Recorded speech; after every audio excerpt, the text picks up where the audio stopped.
6:37. At this stage, every week we talk to the guys from Book Buzz about the latest business and management book titles to help you and your company. Alan Jordan, Sales Director of Book Buzz, is with me in studio. Alan, very good morning. Good to see you as always. This week's book, an absolute cracker that you've brought in. What got you here won't get you there, by Marshall Goldsmith. We're not all as successful as we think we are, I think, as this big team. No, that's right. Yeah, Marshall Goldsmith, I suppose he's a bit of a legend in the coaching business in the States.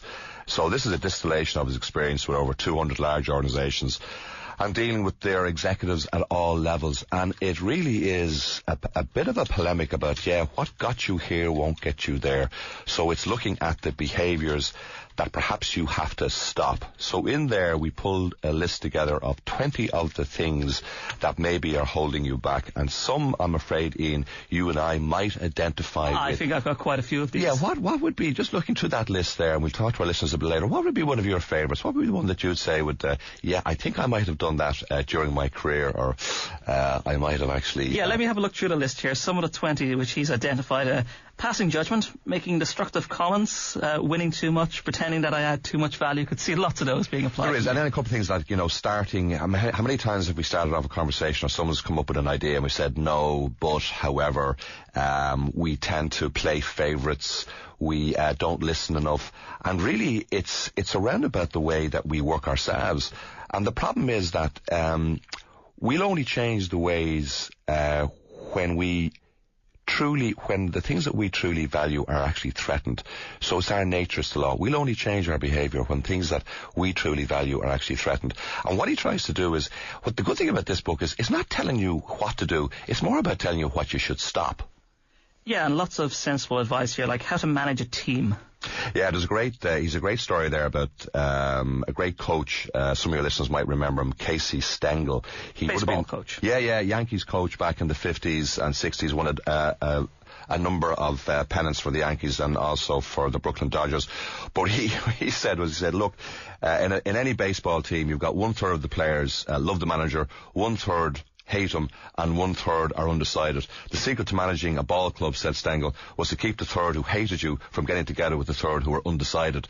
So that was a little bit tongue-in-cheek on how to manage teams.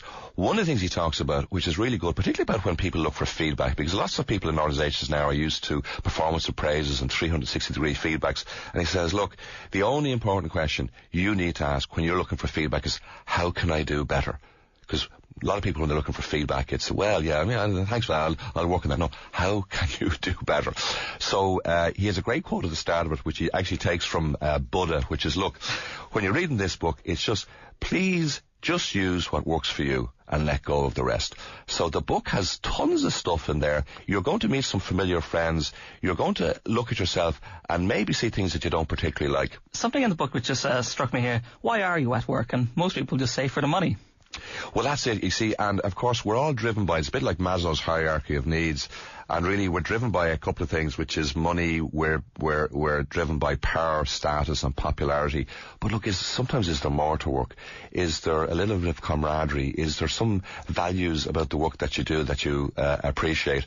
And if you find that you're ticking a lot of boxes that says, well, actually no, that doesn't really work for me, well then maybe try and consider to do something else. And that's really what the purpose of the book is. What got you here won't get you there, so maybe you need to look at making some changes. I take it this is a book more for employees than managers or people who own the companies.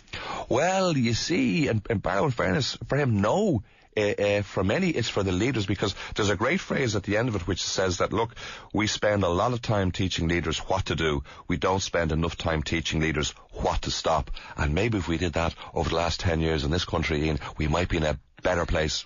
Yeah, I'm looking through some more of the faults here he identifies, and it's getting scarily too close to home. Not listening, failing to express gratitude, punishing the messenger.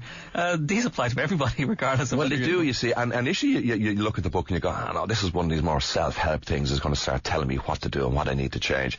And really it doesn't. Unfortunately, what it does is it gets inside your head, because you're ticking too many boxes there and you're identifying meetings, situations, things to your past and the present. You say, you know what, yeah, I'm a bit like that, and I really need to stop doing some of these things. And that's where the difficulty and challenge comes in, because it is hard to develop new behaviours and new habits. Yeah, I think I could add another 20 to the 20 he's already identified. Alan Jordan, Sales Director of BookBuzz, thank you very much for coming in this morning. As always, we appreciate your comments and your views on those stories. 53106 for your thoughts on any of those issues there that we identified with the workplace.